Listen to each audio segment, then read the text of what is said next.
मेरे चैनल को सब्सक्राइब करें और बेल आइकन को ऑल पे सेट करें। Hi everyone, welcome to my channel. आज हम रिम फ्रेम का एक बैड प्रैक्टिस का बारे में बताने जा रहे हैं। तो रिम फ्रेम में जो बैड प्रैक्टिस होता है उसमें क्या होता है, अगर हम इसको बर्दाश्त करने लगेंगे तो वो जैसे बीमारी जैसे फैल जाएगा। तो इसको हम टॉलरेट नहीं करना चाहिए। कोई भी बैड प्रैक्टिस कभी भी नोटिस में आता है तो इसको बिल्कुल ऑपोज करना पड़ेगा। नहीं तो ऑपोज नहीं करोगे, आज एक आदमी गलत काम कर रहा है, कल 2 करेंगे, परसों 4 करेंगे, फिर पूरा खाता में वो गलत प्रैक्टिस फैल जाएगा। तो फैल जाएगा, उसके बाद जैसे मैक्सिमम लेवल में हो गया, गलत प्रैक्टिस वाला काम हो गया, तो कंट्रोल करना फिर भारी पड़ जाता है। इसीलिए हम ये जो टॉपिक आज पढ़ाने जा रहे हैं, control of double getting. Double getting क्या होता है, जैसे आपको पहले डबल गेटिंग के बारे में बता दूँ। जैसे ये रिम फ्रेम का ये देखो बॉबिन है, इसमें धागा जो लाल कलर का है ना, यान पोर्शन है, धागा इतना बड़ा हुआ, तो समझ लो ये जो धागा है लाल कलर का दिख रहा है, फ्रंट रोल से टूट गया, मतलब धागा टूट गया। तो कारीगर का सिस्टम क्या होता है, इसका स्पिंडल ब्रेक लगा या बॉबिन पकड़े तो ये जो लाल कलर का धागा देख रहे हो, वो जो धागा टूट गया उसका एंड निकालेगा। ऐसे रिंग में रहता है, बॉबिन रहता है, तो धागा निकालेगा, निकाल के इसमें छल्ला में डालेगा, फिर लपेट हुक में डालेगा, फिर इसमें लगाएगा, स्पिंडल छोड़ के इसको लगाएगा। मतलब फ्रंट रोल से जो कटन का फ्लीस आता है उसमें वो मेंडिंग करेगा। ये होता है सिस्टम। तो वो सिस्टम क्या करता है, कभी कभी लड़के लोग बाईपास कर देते हैं। बाईपास करते क्या करते, समझ लो जो लड़का थोड़ा कमजोर रहता है वो क्या करता है, फुल बॉबिन ऐसे रख लेगा हाथ में, और वो बॉबिन का ऊपर जहाँ धागा टूटा है वो धागा उठाएगा नहीं स्पिंडल से, तो वो क्या करेगा, ये बॉबिन से धागा लेके इसमें लपेट देगा। ऐसे 4-5 राउंड लपेट देगा, वही धागा लगा देगा। तो उसमें क्या होता है, उसमें धागा से धागा जोड़ नहीं लगा, मतलब वो धागा जो टूट गया था वो बॉबिन का अंदर रहा, उसी का ऊपर एक्स्ट्रा बॉबिन लेके उसमें लपेट दिया। ऐसे धागा ऐसे दिखा दिया और लपेट गया, फिर इसी को उठा के फिर धागा लगा दिया। उसमें क्या होता है, तो ये धागा तो चालू हो गया, लेकिन उसमें अपना जो बॉबिन गया उसमें डिफेक्ट वाला बॉबिन गया। मतलब इसमें जो धागा टूटा अंदर रह गया, ऊपर लपेटा वाला रह गया। तो फिर जब वो ऑटो कॉर्नर में वो खुलने लगेगा, मतलब ऑटो कॉर्नर में जैसे चलाएंगे तो एक एंड जो चलता है तो जो लपेटा वाला एरिया जैसे आएगा वहाँ रिजेक्शन कर देगा, बार बार स्प्लाइस करके कोशिश करेगा कि पुरानी वाले एंड मिल जाए, नहीं मिलेगा रिजेक्शन कर देगा। फिर रिजेक्शन करेगा, जो लपेटा जहाँ मारा वो पोर्शन फिर अपन मैनुअली इसको हाथ से साफ करेंगे, हार्ड रोस्ट बनेगा, फिर इसको दोबारा मशीन में डालेंगे। मतलब बड़ा लंबी प्रोसेस हो जाता है।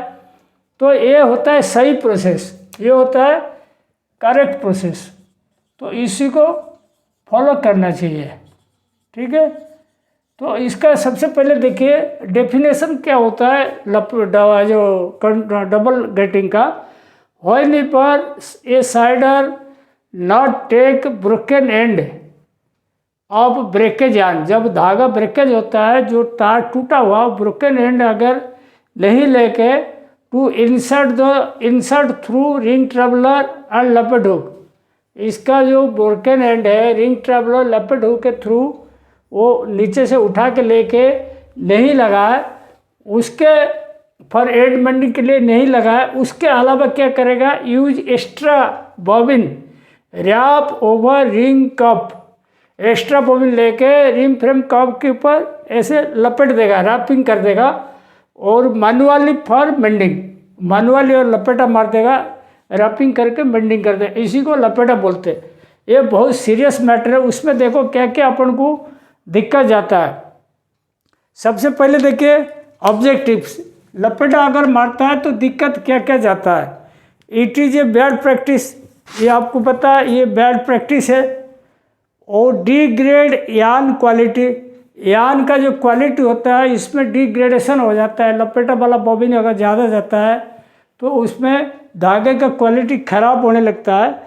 इंक्रीजेस रिजेक्शन इन ऑटोकोनर, ऑटोकोनर में जो रिजेक्शन परसेंटेज होता है वो बढ़ जाता है।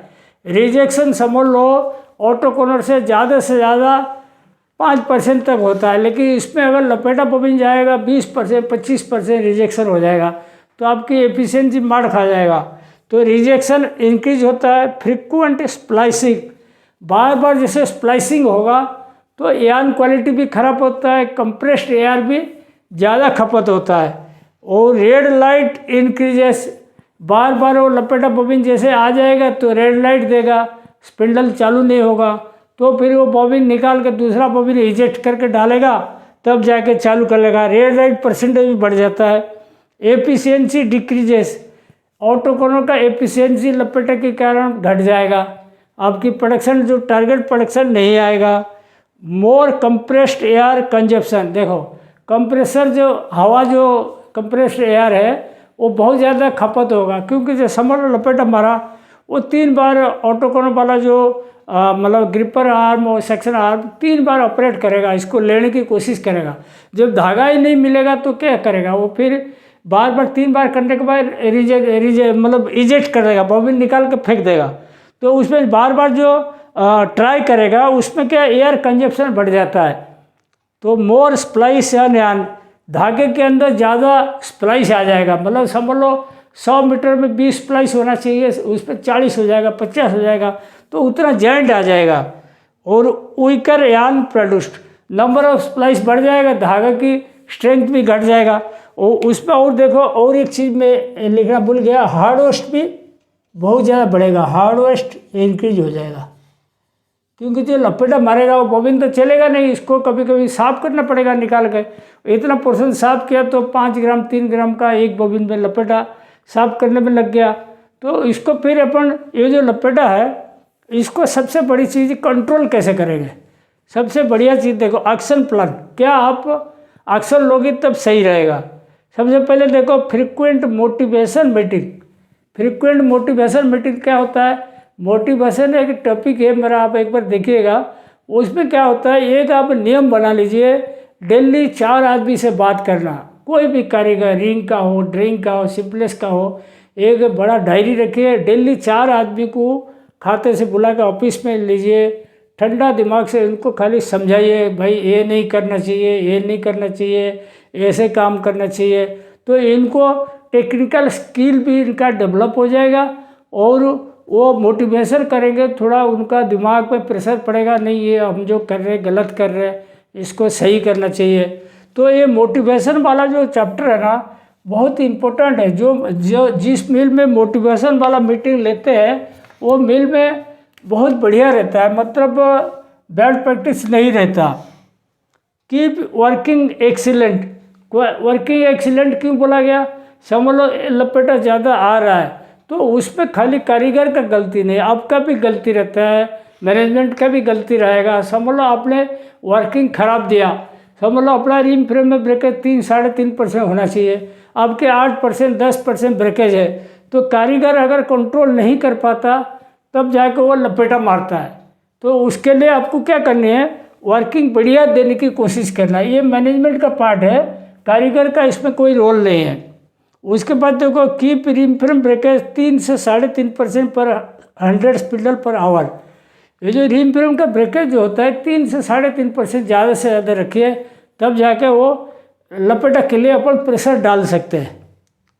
उसके बाद देखो check randomly percentage of double लपेटा, वो जो डबल कटिंग है डबल लपेटा भी बोलते हैं कोई, तो इसको चेक रैंडमली कैसे चेक करना, एग्जाम्पल बताता हूँ। देखो समझ लो एक रिम फ्रेम का डॉप आया 11 बजे, ठीक है, उसमें समझ लो आपके 1008 बॉबिन है, ठीक है। तो जैसे डफिंग होगा तो क्या करना, उसका 100 बॉबिन ले लेना, 100 बॉबिन इसका फुल बॉबिन ले लेना डफिंग होने के बाद। और ऑटो कॉलर में कोई भी 5-10 ड्रम में वहाँ खड़े होकर 100 बॉबिन चला लीजिए। उसका जो ऑटो कॉलर का बेल्ट है, जो अपना खाली बॉबिन या रिजेक्शन बॉबिन लेकर टापे में डालता है, बेल्ट बंद कर दीजिए और 100 बॉबिन चलने तक, जैसे ही कोई लपेटा आएगा वो वही बेल्ट में गिरेगा, तो इसको कलेक्ट करते रहिए। समझ लो 100 बॉबिन आपने चलाया था, 3 लपेटा आया तो 3% हो गया। तो ऐसे परसेंटेज होता है और इसको बाकायदा एक रजिस्टर में मेंटेन कीजिए कि फलाना नंबर रिम फ्रेम का मैंने ब्रेक स्टडी करा, कारीगर ये था, शिफ्ट ये था और इसका 3% लपेटा आया। तो अगर ज़्यादा लपेटा आता है तो उसी हिसाब से आपको बात करनी पड़ेगी कारीगर से, जाबर से, मॉनिटर से, इसको कैसे कम किया जाए और क्या दिक्कत है वो भी आपके सामने आएगा। तो ये सब चीज़ का आपको ध्यान रखना पड़ेगा। रैंडमली चेक करना जरूरी है। वो किसी भी मशीन का आप चेक करने जाओगे वो कारीगर को बताना ही नहीं कि तुम्हारा चेक हो रहा है। तो आप अचानक कोई डॉप गिर रहा है तो उसको लेके ही चेक करो, ठीक है, सबसे बढ़िया रहेगा वही। और वाल साइडर्स फ्रिक्वेंटली, कोई कारीगर ऐसे डिफल्टर मिलता है, जैसे आप जैसे राउंड में जा रहे हो कोई लपेटा मार रहा है देखा गया तो इसको वार्निंग दीजिए, पहले वर्बली इसको बोलिए 2-3 बार, भाई ये सब काम गलत है, इसको ध्यान रखो, नहीं करना। If possible take disciplinary action. अगर बार बार बोलने के बाद कारीगर नहीं सुनता तो आप उसके लिए मेमो लिख के दीजिए और पर्सनल डिपार्टमेंट में लिख के दीजिए, कुछ एक्शन लीजिए अगर नहीं मानता है तो। और get signature of sider on register. जो रजिस्टर आप मेंटेन करोगे लपेटा के लिए वो कारीगर का जरूर साइन कराइए। साइन करेंगे तो देखो कारीगर ज़्यादा पढ़े लिखे नहीं रहते, उनका अगर कहीं साइन करने बोलोगे ना वो पूरा कांपने लगते हैं, अरे मेरा साइन करा रहा है, कुछ हाजिर कट जाएगा, कुछ दिक्कत हो जाएगा, तो घबराते रहते। तो साइन कराने से उसका आधा तो सही हो जाएगा, उसका जो गलत काम करता है आधा सही हो जाएगा। जैसे कहावत है ना, कोई बीमार है ना डॉक्टर के पास जैसे जाता है ना तो आधा बीमारी वहीं समाप्त हो जाता है डॉक्टर को देख के।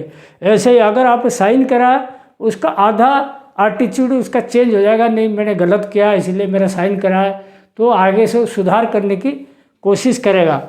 और लपेटा जो होता है ये बहुत बहुत बड़ा बैड प्रैक्टिस है। बहुत सारे मेल में इसके लिए एक्शन प्लान करते हैं लेकिन वो कार्रवाई भी नहीं कर पाते, कंट्रोल नहीं कर पाते और उसके लिए उनको बहुत